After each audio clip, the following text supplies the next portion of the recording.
Welcome to the new Agile brand. My name is Nick Myers. I am the head of planning for the UK at Oliver. And today we're going to be discussing the thorny subject of agility, the thing that everybody is talking about, but few of us seem to be doing very well.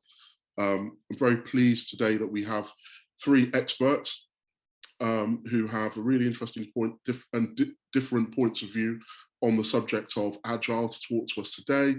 We've got Amanda Colpoys, who is an award-winning agility coach and consultant. She's got loads of experience in this area, working with high-growth startups such as Moonpig and Gusto and Ovo Energy, to fintech startups, also brands like ClearScore and Flagstone. So thank you, Amanda, for joining us today. Looking forward to talking to you. We've also got David Newton, who is Global Consumer Strategy and Creation Leader at Phillips. David currently leads the global marketing team, so that's a big job, and he's responsible for communication strategy and execution across all consumer categories and channels at Phillips. So welcome, David. Thank you for taking an hour out of your day to talk to us today. And we also have Chloe Cooper from Directline Group. She is a marketing practitioner and head of pet marketing at the Directline Group. Her background includes working in sectors such as energy and insurance, and Chloe's actually specialized in developing creative campaigns and marketing strategies at speed in highly regulated industries.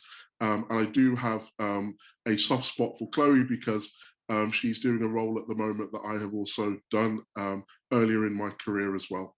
So looking forward to talking to you also, Chloe, and thank you for joining us. So Bill Gates said that success today requires agility and drive to constantly rethink, reinvigorate, react, and reinvent. Obviously, Bill Gates is from the tech sector, but increasingly, whatever sector you're in, there is a need for speed, to quote the famous line from Top Gun. However, how we actually arrive at that is more challenging than ever. But what we found is that with the events of COVID last year, every single brand seemed to learn rapidly how to get things to market. And what agility is all about, obviously, is about delivering at pace. And we believe, or I believe, and Oliver believe, that some of the requirements for agile teams are all around building around the customer and their needs. And to us as marketeers, obviously that can sound obvious at times, but how often are our business goals built around our own departments and silos and interests versus a true customer view? So Agile is all about building around the customer and their needs. It's about being goal-oriented and flexing in order to achieve that goal. Agile is really interesting in that it breaks the idea of working in silos and means that we're cross-disciplinary within the marketing department, but also beyond the marketing department to actually become not just an agile marketing department, but an agile business. And I'd be really interested to hear from our panel about that today. Agile is also about being data-driven, responding to feedback loops quickly. So again, moving away from the traditional marketing models that we work to, where we work on a campaign for 12 weeks, we release it into the wild, and then we forget about it, and we may hear about the results in 3 months' time.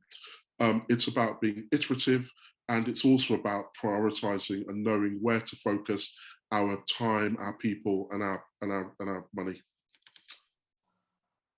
So that's enough from me. The first question that we want to look at today is, how can modern day businesses drive growth, relevance, and effectiveness by adopting agile practices? And before we jump into that question, I would love to hear from our panel about what agile means to you. So Amanda, what does agile mean to you? For me, quite simply, agile is about working in short feedback loops.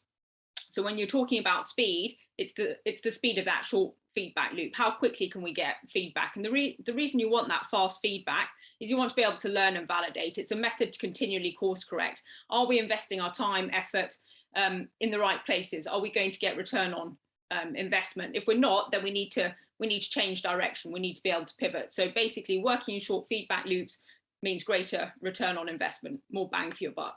Okay. And what does that, those feedback loops, how do businesses go about establishing those? So the first thing is, you mentioned on the previous slide this idea of being goal oriented, making sure you've got clear defined. So what is it we're actually trying to achieve? Because obviously, if you're working in a short feedback loop, the question you're asking yourself is, this is my goal. Am I on track to meet that goal? Because if I'm not, then I want to course correct. If you've not set a goal, you've got nothing to course correct against. So if you're just sort of blindly delivering output with no real clear idea of what that output's going to achieve, you've got nothing to validate against and nothing to course correct against. And I think one of the fundamental differences between Agile and the sort of, you know, more traditional project management approach is where traditional project management really managed the risk of being, you know, on time and on budget. It didn't really manage the risk of, once you've delivered something, do your customers actually want it? Whereas Agile is very much optimizing for, you know, are we delivering the right thing, whether that's, you know, new products and services, or whether it's marketing content, is it actually effective? That's what Agile is optimizing for. Excellent. So Agile is all about working in these feedback loops and shortening the length of those feedback loops. And then I suppose Agile is all about programs then versus traditional campaigns. I think it probably varies. I think in the marketing world, there's sort of, you've got the kind of relentless optimization in the digital marketing space, where you're constantly tweaking things, and that can be, you know, sort of within your products and services, particularly digital products. You know, looking at things like landing page optimization for example, that's something you can kind of tweak forever. But there's also how you manage campaigns and how you develop campaigns. And I think there's also something around taking what you learn from your digital marketing activity, the sort of, you know, the messaging, the language, the products and services people are responding to. How can you then filter that through to your campaign? So that sort of constant, you know, if you like, almost like drumbeat activity starts to inform your bigger campaigns. And also I think potentially your offline campaigns as well, because, you know, much harder to be iterative with something expensive like a TV campaign, whereas actually if your TV messaging is really well informed by the experimentation in the digital space, I think there's an opportunity there for it to be more effective. So I think there's definitely something there in terms of how do these things work together and influence one another. Excellent. Chloe, Amanda talks there about taking digital learnings and applying those to the rest of your communications. I know that Directline is a brand that kind of is the academy of test and learn, and really hot on all things testing and optimizing and driving response. Does that fit with your definition of Agile and some of your experiences? Absolutely. So in terms of, Amanda was saying there around, you've got to be able to define your goal and iteratively make changes is really important to us. Test, learn and adapt is something that we talk about daily. I think another important part of Agile for me and for DLG is accountability. So it's having multiple people within a squad that are able to provide different opinions, different specialties that you're able to achieve together that you might not have necessarily been able to do in a traditional structure. It's all about how can you, not just as a marketer, but for the business, how can you be valuable? So if you have an idea on, actually, for us to achieve our goal, we should be looking at pricing our product, we should be looking at the way that our customers are talking to our operatives, because that needs to land with our communications. It's all a lot more holistic than maybe it is traditionally. And that definitely feeds into all the way through the customer, as Amanda was saying, all the way through the customer funnel. How can you be making sure that if you're saying something over here, it's true to the customer over there? Are you working in an Agile marketing department or an Agile business, or both? Both. So we decided when we went Agile as a company, we were all in. I think that's an important part of Agile. You have to land the behaviors of Agile right across a whole business. We found is really successful that if you're talking in the same language, if you're talking in the same and you're moving to the same rhythms, it's a lot easier to get things over the line. But we do work with external partners, and there are some parts of the business, such as operations, where we aren't Agile. So we're still working out how we make sure that we're delivering at pace in different parts of the business that are focusing maybe more on projects, and bringing the rest of the business along with us. Excellent. Thank you, Chloe. David, how does Chloe and Amanda's definition fit with what's happening at Phillips? Yeah, well, very well actually. I mean, I won't repeat, but I think we talked, Amanda and Chloe talked very well about I guess something that chimes very much about the moving from what we used to call a launch and leave culture, a campaign led in the marketing world, and being harsh on ourselves to something that is genuinely more performance and iterative led. So using the capabilities of tracking performance on a more frequent basis for a cross-functional team to drive to a common goal. So that definition was better explained by the others. I think I did hear one thing that, or maybe the reason, as much as the definition for Agile at Phillips, is really about alignment. And, as a global marketing function, with regional category teams, local market teams, that definition of a common definition of success in terms of KPIs across the organization, in terms of marketing from product through to activation and the learnings accordingly. And sort of, a methodology by which, frequent coming together of that team is something that was not always easy in the resourcing, the functional or geographic resourcing at Phillips. So the definition really of agility, or the benefit of agility, a lot of it is about the end-to-end coordination of the process and communication almost as the number one benefit. And given we have been stuck with this traditional model of working for such a long time in the West, do you find in a global role that there are markets where Agile is easier to adopt, or is it the same across every region? It's a great question. Having not traveled to markets for our usual shows and meeting with the markets, is actually quite hard. So I was thinking back to my most recent workshops and going, God, that was a while ago now. But I would definitely call out, the sort of, as you would expect, probably the cultural, and I wouldn't say it's as simple as West and East or whatever. I would say we've had, a sort of, let's call it a performance-led marketing culture in certain markets. I remember thinking back to experience of a North America campaign where it was very, the focus really was on performance-led activation, versus others where, again, we were sort of, more in delivering toolkits. And actually some of the conversation there is more about, we want to be performance driven, but optimization could easily overwhelm the focus of what is a function that should be making new stuff rather than optimizing existing. Yep. And so the sort of the cadence, actually some of the conversations with some of the markets about the cadence by which, you revisit data, you look at performance, it may not be daily and weekly in all cases. So you sort of have a common definition, I think, is important. Otherwise, indeed, you'll have speedboating off market X from, it would be great if we could get some tracking data in next year on menu. That makes it difficult at a global role. So I think it's really about a common definition of the cadence of agility that is beneficial and right for the resourcing of the company. Excellent, thank you. Amanda, are there you work with a lot of brands, many of whom are startups. Are there any particular pain points that you see time and time again in terms of implementing Agile or in just running it that you could share with us? Yeah, I think there's probably a couple of common pain points. I'd say the first one is, historically, Agile tends to be something that's lived within the world of product and tech, which is why it's awesome, by the way, to be talking about it in the context of marketing, because what tends to happen is especially with startups, you tend to have these technology enabled businesses. You've got a product and tech department that work in an Agile way, and everyone else works in a completely different way. And essentially you have two sets of values, two sets of approaches, and really two sets of cultures. And, ultimately that ends up causing conflict. We've got, two different ideas about how we should be operating. So for me, this is why I'm passionate about business agility, because really you get, the most benefit out of working in an Agile way when it's a holistic concept that straddles the whole organization. It's not siloed. So I think that's one thing.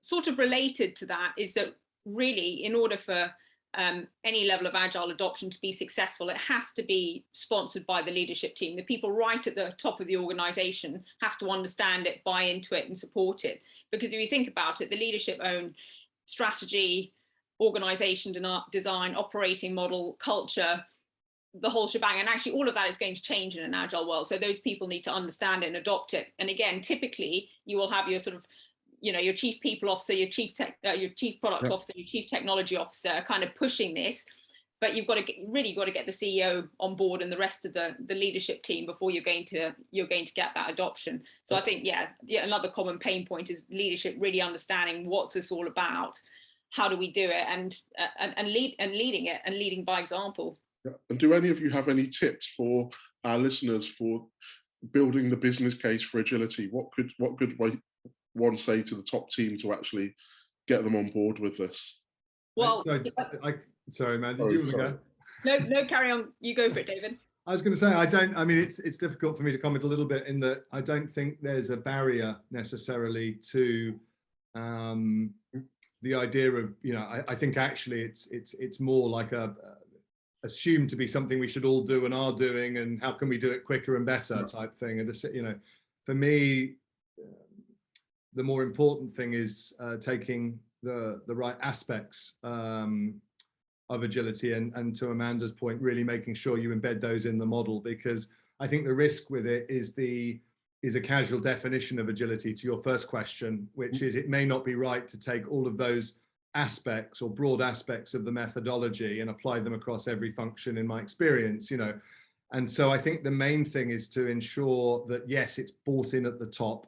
And I haven't found that to be a hard thing, because I think it's something, as you said at the start, every company is aspiring to be quicker, agile, performance-led, aligned to a definition KPI of success. The challenge is the application. And I think it's important that the education is in terms of, you know, where is the company now, and where is it going to see immediate benefits by applying some, if not all of these, in the short term, before it's sort of imposed as this is the way we operate from tomorrow. Because actually, in my experience, you can set yourself back rather than forward if it's you know, the new marketing holy grail without further clarification and definition versus existing practices. Okay. That's a really good point there. I'd just like to elaborate on, like, it's not something that will happen overnight. I think is an important thing to land if you're trying to sell agile to a business. It takes time, it takes effort, it takes money to do it, and it's a complete change in mindset that's required from a really big group of people. It's a case of, you don't just start doing sprints tomorrow and away you go. It's you need to land doing it right, and that comes with a lot of time and a lot of effort for a lot of different people within a business. So yeah, it's all about buy-in, as Amanda was saying, and all about getting the right people involved. When you talk about getting the right people involved, how does that extend to the partners that you work with? And do they have to be on an agile journey as well? Specifically agencies here. Yeah, so with agencies, we've had a really good experience of they're always willing to learn. I think agencies are really naturally curious people. So if you're explaining a new idea like agile, they're more than willing to get on board. But I think it's about landing it in the right way with them. And bringing them on the journey is a really important thing that we found with all of our agency partners. They're more than willing to learn, but we want to make sure they're learning the right things and still delivering in the way that we need them to. So it's definitely a journey. We're still learning and adapting of how much involvement do you want agencies to have in the agile process, and how can we make sure that they are having the space to be creative in an agile environment as well as delivering. Yeah, understand. Anyone else have a point of view on that? Yeah, I mean, we've had, this is something close to my heart. So my focus is really indeed working a lot with the agencies, and specifically more the communication side of our marketing capabilities. And I'd say we'd had some false starts on this, honestly, a little bit, like, you know, for all good reason. But I think there is a sort of sense in some agencies that they need to, you know what I mean? If they're not like the client or ahead of the client in some of this stuff, they're losing out. And actually the sort of blanket application of it from an external agency setup on some projects was actually counterproductive. My favorite, or not my favorite, meeting of, you know, creative directors sitting in brainstorms where any idea is a good idea, and that's not agile, right? But that's how the agency had taken on the need of them embracing the client's future, and it didn't go well. It didn't lead to better work. It slowed things down and caused a lot of frustration. Now, counter to that, we've had some very good experiences, and it's particularly, Nick, close to your heart, but more on the in-house model, or where we have actually gone directly to creatives or talent and managed it ourselves and pulled them into the team and the way of working into the fabric of what we're doing, which isn't right for every brief, by the way. And there's certain I can elaborate more on that later, but for the right sort of brief, where in-housing and iterative ways of working with a very close partner are right, then the in-house model has performed far, far better for us. So it's really understanding a little bit the project and the agency that you're working with before heading bravely into the unknown of sprints with your partner, I think. So it needed a little bit of setup in my experience. That's really helpful. Chloe, building on what David said about what Agile is not, I'm just looking at a question that we've got in here, and this question is, and I'll paraphrase, is saying that the sticky area of delivering Agile comes where there are differing silos and differing KPIs and overlap. And I wondered if there was any practical learnings or experiences that you could share from DLG, where I know there are a number of different business lines and people have priorities. How do you overcome siloness in order to deliver in an Agile way within your organization? Yeah, absolutely. So you're totally right. Silos was a particular pain point for us. And I think that's not unique to Directline Group, that's across financial services in general. You do get a lot of silos. So Agile was definitely something that was meant to resolve that. And it's been a bit of a learning curve of how do we do that. One of the ways that Agile suggests is hierarchy doesn't naturally sit with Agile. And as part of that, we removed certain levels of hierarchy, and it meant, and as well as becoming cross-functional teams. So for example, I sit in a team where I am regularly talking to pricing and underwriting, where I'm talking to customer value leads, where I'm talking to people who make decisions on the products that hadn't necessarily been talking to marketing every day. So I'm able to go in, make those amendments and changes to the product, understand the broader scope of what we're doing, as well as talking to the right people every day. I'm able to communicate that back into marketing so that we're getting the right opportunities. So it is definitely, you'll belong in a squad in Agile, but you still need to have communication across multiple squads that might have an impact on. And that comes from objectives are set really clearly of where we should be going. And then you're having the right communications across multiple squads to make sure that things aren't getting missed. You're not duplicating delivery. You're making sure your goal is being delivered in line with everyone else's. So that's really helped with removing that hierarchy. So I'm not speaking to multiple people above me before making a decision. We're able to make a decision, and I know that I need to communicate that decision to these squads to make sure that we're delivering the right work. Really, sorry, go ahead. No, that's it. As you were talking, kind of light bulbs were going off in my head as I listened to you, and I love the fact that you talked about marketing are now sitting with underwriting and product, etc., and it just struck me that isn't that what marketing's supposed to be anyway? And isn't the thing we call marketing today just communications? And so is Agile actually an opportunity to resurrect what marketing is supposed to be, which is not just a communications job, but looks at price, product, place, promotion holistically? What are your thoughts, Amanda? I would say probably the marketing experts on the panel will have more of a view on that. But I think the multidisciplinary, cross-functional approach that Chloe's talked about, I think is absolutely critical. There's a really great quote from Gary Hamel, the American management expert, who talks about how we've got businesses with 21st century enabled technology, but we're using 20th century management practices based on 19th century management principles. In other words, in other words, the sort of default way of operating for businesses for a long time is using a model that it came out of the Industrial Revolution. Yeah. and the world has moved on, and that's where these sort of functional structures and these silos have come from. That's why we're set up in that way. And obviously, what you realize now is that really most strategic goals and objectives for a business require a cross-functional effort. They actually need a very diverse mix of skills and experience. So once you start focusing on what's it we're trying to achieve rather than what's it we're trying to do, you start to realize that you need a cross-functional effort in order to achieve this goal. And I think, again, both Chloe and David have talked about alignment, and that's really what you're doing. Here's what we want to achieve. What are all the different skills and disciplines we need to achieve that, and pulling those people together. So yeah, it's not just collaboration because collaboration sounds nice. It's collaboration because it's necessary to get things done quickly. Powerful. David, do you think Agile is an opportunity to resurrect marketing and into what it's supposed to be, or elevate it back to? I love your question, Nick. It reminds me of the Mark Ritson article, which is basically reminded me that I was merely doing one of the P's of marketing.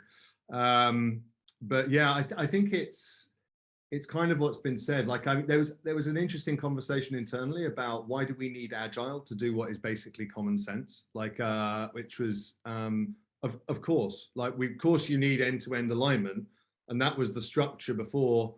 We had lean as a methodology, but there wasn't a gap that suddenly Agile was going to fulfill a need that newly identified.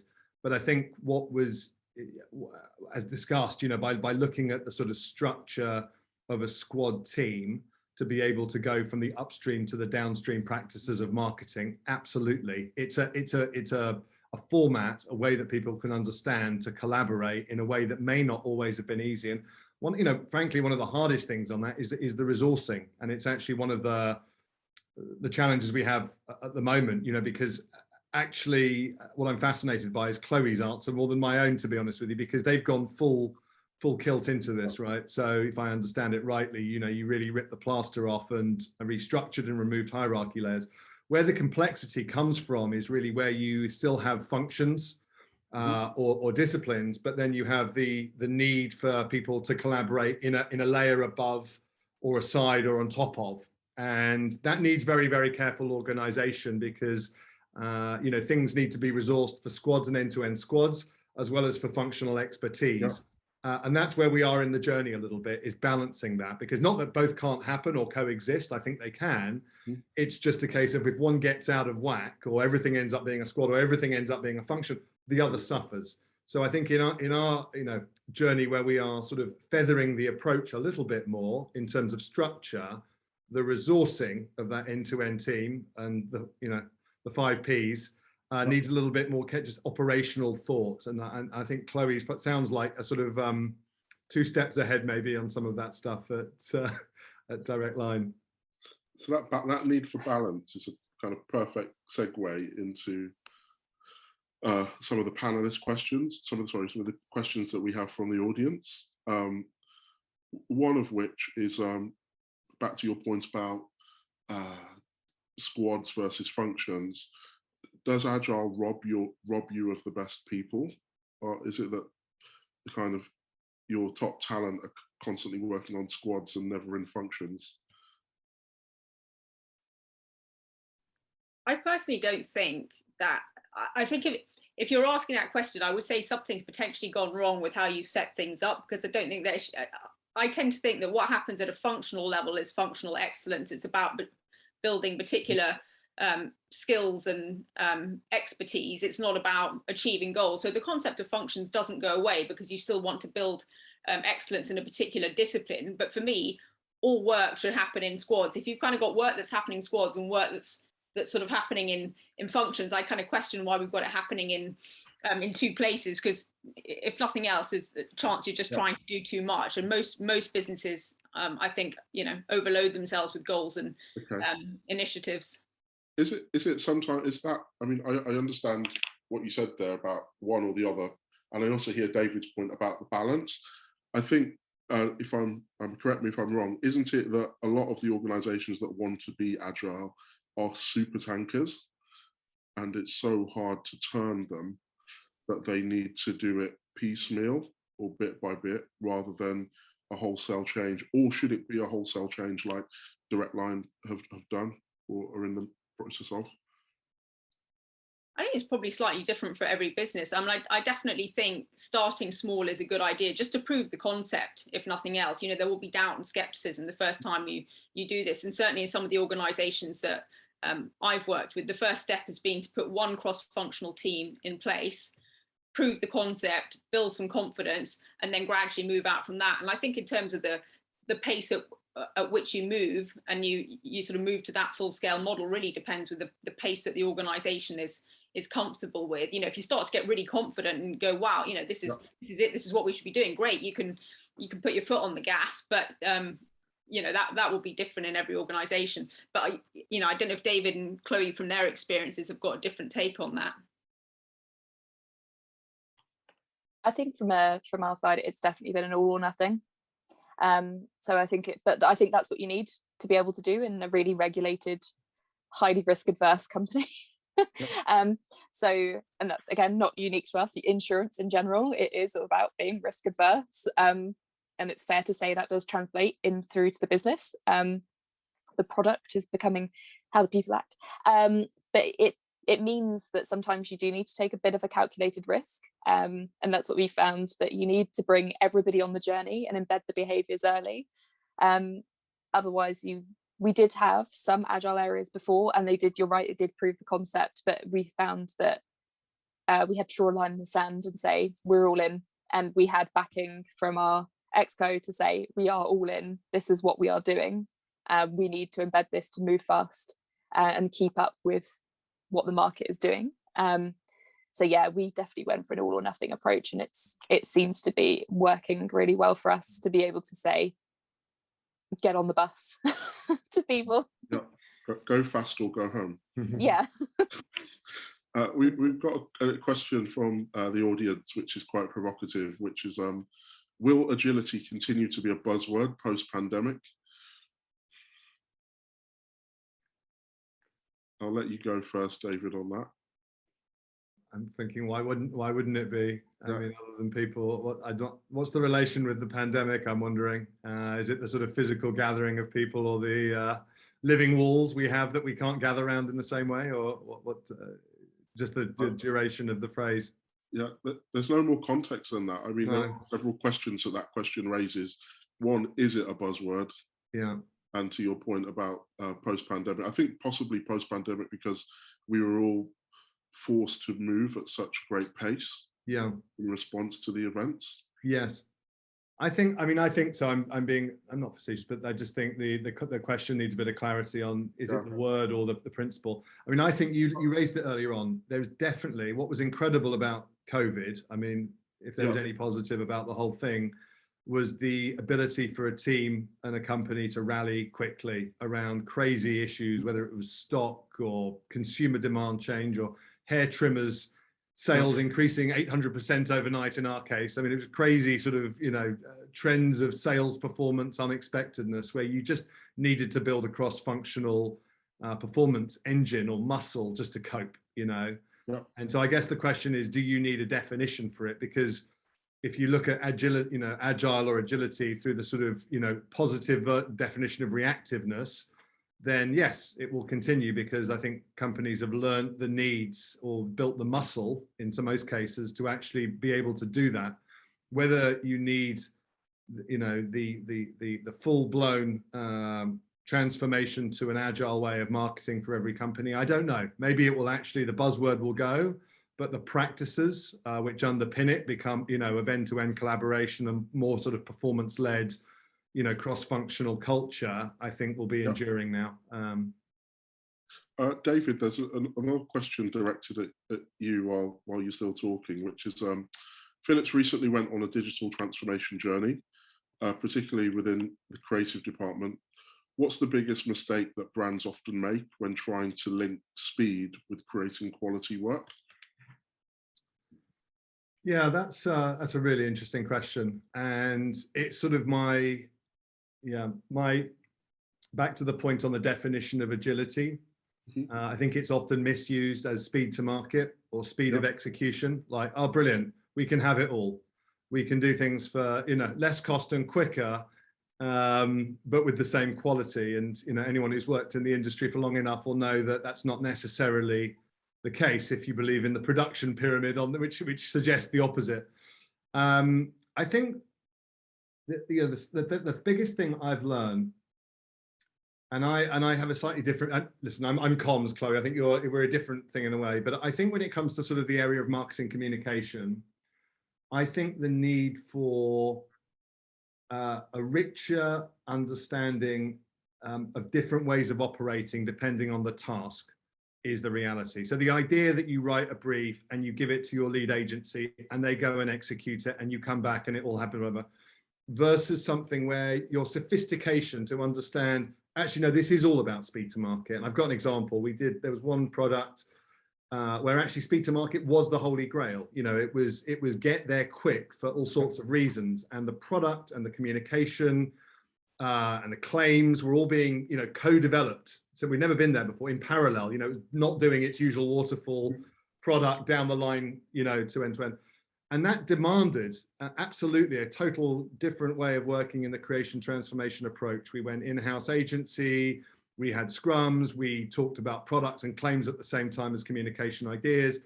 You know, we did very successful sprints because speed to market was the crucial thing. So anyway, a long way of saying there are other projects where it did not work like that because speed, although seductive, is probably not the most important thing. It's not the most important KPI. It might sound like it is, it might sound good to senior management, but actually quality is what you want. It's better to be right and late than early and wrong, you know, on some of these cases.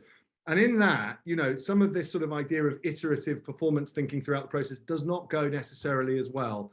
So I think the biggest learning I've had is to really pause and set up, whether it's the agency or the in-house capability of the team or the methodology that you're going to follow or the aspects of agility you're going to pull in, those you're not. Yeah. You know, you need greater sophistication than you did, was my learning of the last 3 years, because one size doesn't fit all. Yeah, I think. Yes, go on, Chloe. Yes. So I was just going to say, just to add to that, it's a really interesting point around maybe product versus communications and strategy. That's definitely something we're still experimenting with, of how do you make sure that you are driving good quality. Directline Group is all about long-term brand effectiveness is something that we're great at trying to drive. And how does that sit with Agile when you're talking about something that's meant to span years? And you're talking all the time about sprints. How do you see the trees for the woods kind of situations, what we've kind of been looking at over the last year? And I think the way that Agile can support on things like strategy, communications, longer term goals is all around drawing lines in the sand and briefless prioritization, and trying to keep in mind minimal viable product versus, because something that we were definitely a little bit guilty of, and I think in marketing we can be a little bit guilty of sometimes, is over researching, over communicating, over decision making, overthinking sometimes. And I think it's just because there is a lot of different people, a lot of different creative perspectives, and sometimes you can get a little bit lost along the way. And that's where Agile is helping us a little bit be structured around drawing lines in the sand and say, we've made a decision, we're going to drive this forward, and being really clear and accountable with everybody in the group to say, this is the direction we're moving in now. And that's where it's really helped us with those longer points like strategy, where you've got differing opinions. So yeah, I think it's definitely a learning journey, but definitely that side of marketing is a little bit harder to land with Agile, and you do need to test and learn.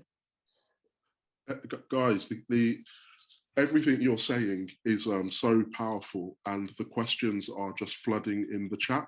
I feel a bit like that scene in Bruce Almighty where he switches to get all the prayers as emails and it floods his inbox.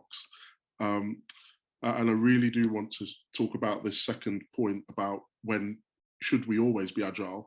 But before we do that, there's a question for you, Amanda, which was, you know, what do brands come to you for the most? And what's the most surprising thing you've been asked to help with regards to agile?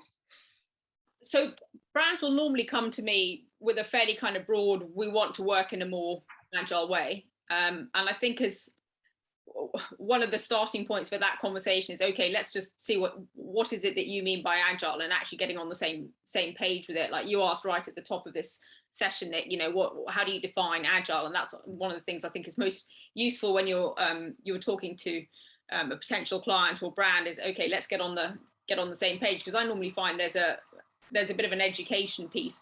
Yep. You know, people, there's a very wide range of ideas around, you know, what agile is. For a lot of people, it's, you know, it's working in sprints and it's doing stand-ups and so on, and you know, they kind of confuse methodologies with being agile. There is no one size fits all. You know, I think David and Chloe have just made a good point around that. It's really understanding the context. In terms of the most surprising thing, I'm not sure that I can. Maybe I've just got to the point of not being shocked anymore. But you know, I can't think of anything that's Okay. that's really been surprising so far. That's fine. That's fine. So the kind of this second section really is just looking at, you know, is agile always the right way to go? And I think the first question off the back of that is whether agile is actually making us less thoughtful as marketeers. Are we just reacting to stuff and not thinking enough? Love to hear your perspective on this, Chloe. Yeah, absolutely. I think that agile can sometimes you hear it as sprint fatigue. It's something that gets written about quite a lot in agile. It's moving from one thing to the next quite rapidly, can get a little bit tiring, and that can become a little bit creatively dampening. Yep. There is a bit of a challenge of how do you make sure that you're driving strategic thinking when you're constantly talking about 2 weeks, 2 weeks, 2 weeks, 2 weeks, or however you decide to send your sprint cycles. And that sometimes can be a little bit tiring, but it's definitely, I feel like marketing has a really strong responsibility within an agile business to push an agenda of strategic thinking, and to push the agenda of we should be thinking always around not just next, but it's our objectives, our goals, our mission, our vision is really important. And I feel like marketing as a department, you have a lot of people who will be very passionate about mission and vision, and it's their role to remind people in their squads, in their cross-functional squads, what we're driving towards, not just one after the other. Thank you. So David, putting you on the spot slightly, or spotlight on you for just a minute. So thinking then of brand, performance, customer engagement, just as 3 areas, or CRM, are any of these areas where we shouldn't be agile, or where agile is better suited? Yeah, Chloe sort of suggested, I thought Chloe's explanation of the benefits of their shift to agile in terms of, you know, actually helping to move things on is a very positive version of it. I think, and this is only personal experience, not just a Phillips thing. I think it's, you know, speaking to colleagues as well, where it can go wrong, in my experience, is everything becomes sort of like test and learn can become a default for decision making. Hey, we don't need to make a decision. We can test and learn. Yeah. Okay, you know, so and actually the end-to-end implications of that culture of sort of living in a perpetual beta, or call it what you want, on the whole marketing mix is, you know, it can be very labor intensive. It can be the abject of, you know, wasteful actually versus whatever else. So there's a very, I find it actually fascinating, which is where you sort of, well, 2 things, I think, where you on a strategic level, you make things sacrosanct, you know, and you are very clear on things that are locked within reason, and where iteration and test and learn and philosophy is good. And if those 2 things are not clear, and for a squad or a company, I think you can run into challenge. And I think to your other point, yeah, the knock-on consequence for the KPIs of that, Nick, are the fact that what I've discovered is actually that the KPI pressures, and I don't think Phillips would be unique, I'm sure, I know we're not, in terms of different parts of the organization are quite unique. So the pressure on a marketeer in a market versus a region versus global versus the head of brand are not the same. But you need to have, in a squad or a way of working, aligned definition of success and end-to-end KPI. So there is inherent tension there. And the benefit of it, you know, if you get it right, I think to Chloe's point, is actually you do get, you know, the performance-led interested people on hitting the quarterly or the weekly number are forced to think about the brand or longer term KPIs in the same way that maybe a slower moving or more lagging KPI function who maybe isn't as performance led or dynamic as they could be are also forced to realize the realities of the end-to-end process. And so I think for me, it's about architecture. You know what I mean? I think the great benefit of this is the alignment. We talked about it at the start of the end-to-end. And I can only think when you get it right, what you end up with is a common definition of success that actually pre-squad or agile way of working may not have been there. You know what I mean? Everyone is kind of working, the sound biters were working on the same stuff. In reality, people face such different pressures that the KPIs take on different meanings to different functions. So I think it's great if you can get it right to have that end-to-end KPI alignment. I think one of the biggest learnings coming out of this conversation when we're talking about the new Agile brand is that actually to adopt Agile is not something that should be limited to the marketing department, but that it's a company change. And I think even listening to Chloe's experiences, listening to what you're saying, David, about aligning KPIs and objectives and things, that really comes out strongly. Is there anything in terms of having an agreed set of principles or rules for the road? Do you have any steer on that, Amanda, in terms of what those should be? What do we need to set in stone, and what needs to remain flexible in order to become an agile organization or agile brand? I suppose some of the key things that I would look at is, I think firstly the focus on outcomes, and I think those are really, your long-term outcomes, really understanding for the whole bit, but obviously, it's a big thing for marketing, but also for the whole business, is what does growth look like for our brand? What are the key metrics that really matter? And those tend to be really long-term metrics, and there's absolutely no reason why brand perception, brand awareness wouldn't be those metrics. But I think it's establishing what growth is for your business. I still hear quite a lot of brands certainly in the digitally enabled world still talking about traffic and conversion, and those are great things to understand the money you made today, but they're very poor predictors of future growth. And I think becoming really data savvy and recognizing what those outcomes are is really important. Secondly, aligning people around them. We've all talked about today about this idea of shared priority and shared goals, shared outcomes, getting the right mix of skills to achieve these outcomes. And then, I guess as well, the test and learn culture. I think in terms of rules of the road, I think you can have some very high level principles across the organization, but I also think context is incredibly important, and it can be, and I think David's already alluded to this, it can be very dangerous to try and have agility looks like this, and this is exactly how everyone should operate in order to be agile. It's really common that goes badly wrong. So I think a sort of very holistic set of high level principles, things like inspecting and adapting, failing fast, whatever, something that can really be holistic. But I think when it comes down to what you do and what that looks like in your particular context, you need a certain amount of autonomy. So, because it depends enormously on what it is you're trying to do, your products, your services, your output. You need to be able to be flexible about that.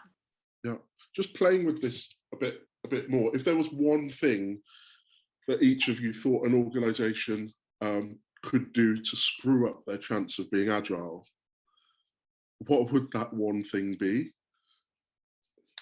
I think the key thing here is no one should ever utter the phrase, "Oh, well, if it doesn't work, we can just go back."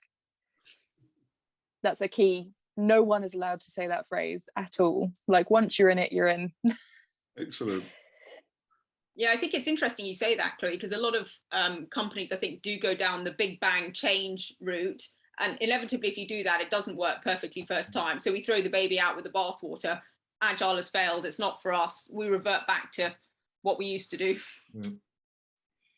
Mine would be a sort of swerving the difficult. I think you talked about it brilliantly there with the long-term definition of success rather than short-term traffic numbers, or the two together. I think the lazy answer is, oh, we'll go back to what we used to be, which is like the brand stuff will do this and the performance marketing team can do that, which completely counteracts the whole benefit of understanding the mix.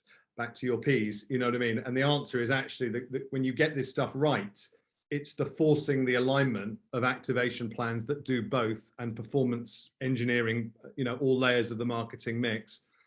So I think that, yeah, not going back to the ease of silos, I think. Excellent. Yeah, we're so addicted to silos that it can be hard to escape them. I'm going to take a few more questions now. So we have one here, and I think I know what the answer from the panel is going to be, but I'll ask the question anyway. Should Agile not be viewed as adaptability and relevance and not speed alone? Absolutely. I think we said that though, right? I think it's like the misuse of Agile as a phrase, brackets, meaning we want to be quick, is not the purpose of Agile, or not the only purpose, but is often a shorthand in the marketing buzzword community for just saying, I want the same quality quicker. Exactly. Which is not necessarily what you should be doing, nor necessarily what Agile is only built to do, right, as an approach. So I sorry, from my point of view, I think I would completely agree with that. Yeah, I totally agree as well. It's about speed of learning, which is what enables the adaptability. It's not just doing things really fast. Amanda, are there any organizations that stand out to you as being really hot at delivery of Agile?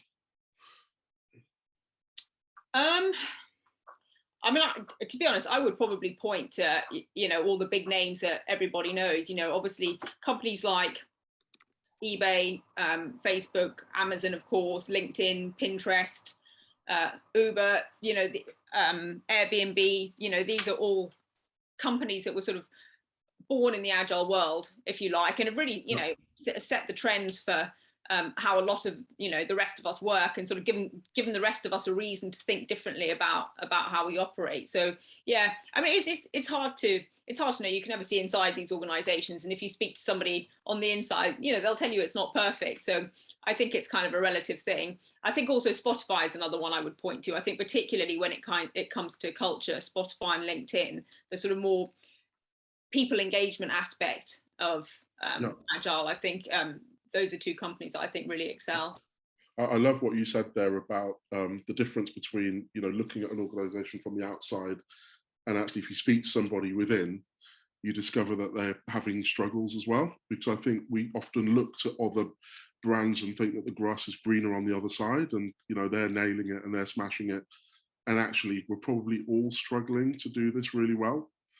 And possibly because Agile doesn't come from the marketing world, it's a IT and software development methodology that we're applying to marketing. What did you think about that? Yes and no. I mean, I would say sort of, you know, modern Agile, if you like, is probably much more influenced by lean methodology than Agile. Ultimately, lean and Agile care about the same things. They care about failing fast, this short feedback loop. And if you think about it, you know, lean came out of manufacturing. It came from the Toyota production system. And I think, you know, a lot of the more modern Agile, a lot of modern Agile thinking is really much more influenced by lean than it is by software development. And again, I think that's, you know, that's just one of those things that's useful to explain to people, because I think, you know, a default perception is, oh, it's a tech thing. Why would it work anywhere else? Where you go, well, you know, actually it started with Toyota. It's not a tech thing. Oh, okay. maybe it could apply to all of us. That's really helpful. You've reminded me that I think I'm at chapter 4 of the Lean Startup. So I better finish reading that. Are there any recommended reads that you guys have that you want to share with the audience? Not completed, but I think I'm on about chapter 2.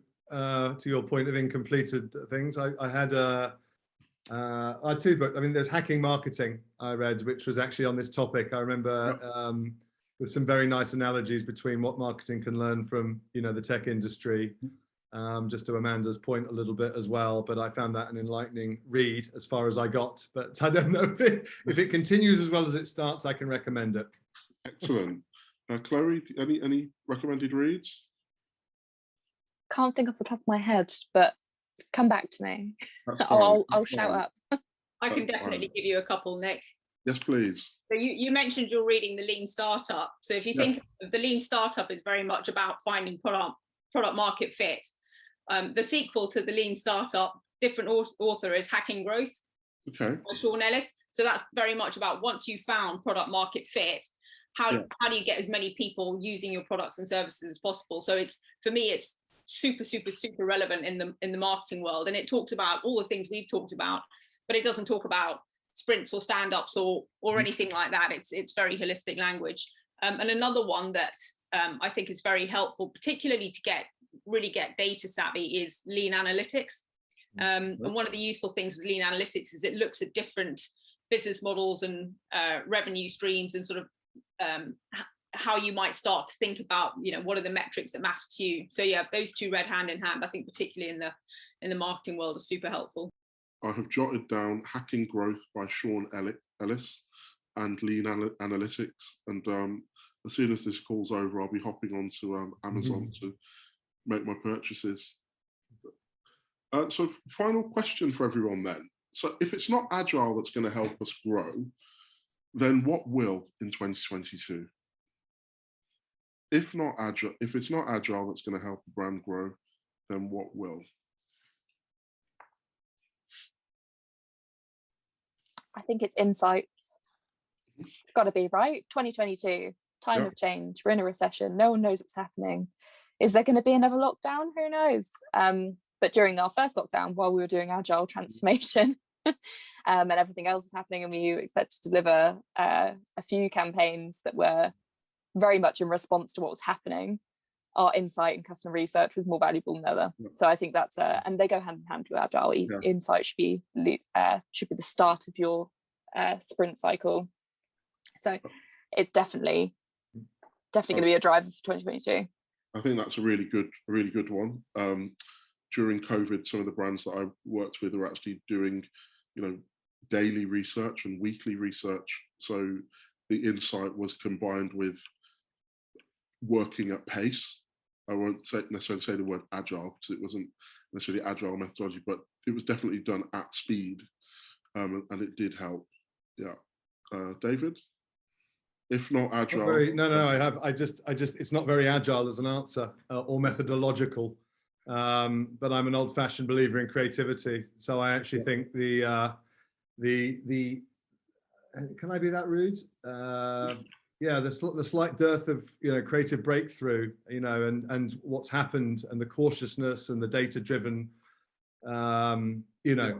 approach to marketing has actually given an opportunity for brands to be different. The old-fashioned zig when everyone zags. So I was reading a book about creativity still being the number 2 determinant of effectiveness. Often forgotten about ahead of media spend and other sort of things, assumed performance areas. So I'm an old-fashioned one to say, actually, I think it's bringing these two things together: a data-driven performance culture, but every company is going for that. But if you can sprinkle in the magic of the unexpected into how you approach that, that's probably going to be the opportunity area.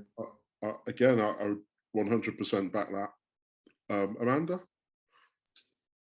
Oh, I struggle with this one a little bit, because I kind of end up tying everything back to Agile in some way, shape or form, because it ends up being spanning everything. For me, really, it's talent. I think this is the one. Every organization talks about hiring the best talent. I think relatively few are really good at hiring the best talent, and talent is the ultimate competitive advantage. I mean, the thing I really admire when I look at organizations like Google, like Netflix, like Spotify, is they will say hiring is the most important thing we do, and they really understand the kind of culture they're trying to build and hiring into that culture. And I think a lot of their success is down to having exceptional people, but also setting those people up to succeed, at which point we're back to agile again. Excellent. So that's a really broad spread of solutions. So of course it's agile that's going to help us grow in 2022, combined with brilliant insight, stellar creativity, and powered by really brilliant people who we have set up for success. I think that's a great blueprint for winning and growing in 2022. and also for the rest of the year. And I really thank you, Amanda, Chloe and David, for taking the time to talk to us today. I still see a stream of questions flowing through. If anyone on the line would like to reach out to our speakers with any further questions, please email us at sayhello, all one word, so sayhello @oliver.agency, and we'll be in touch with you.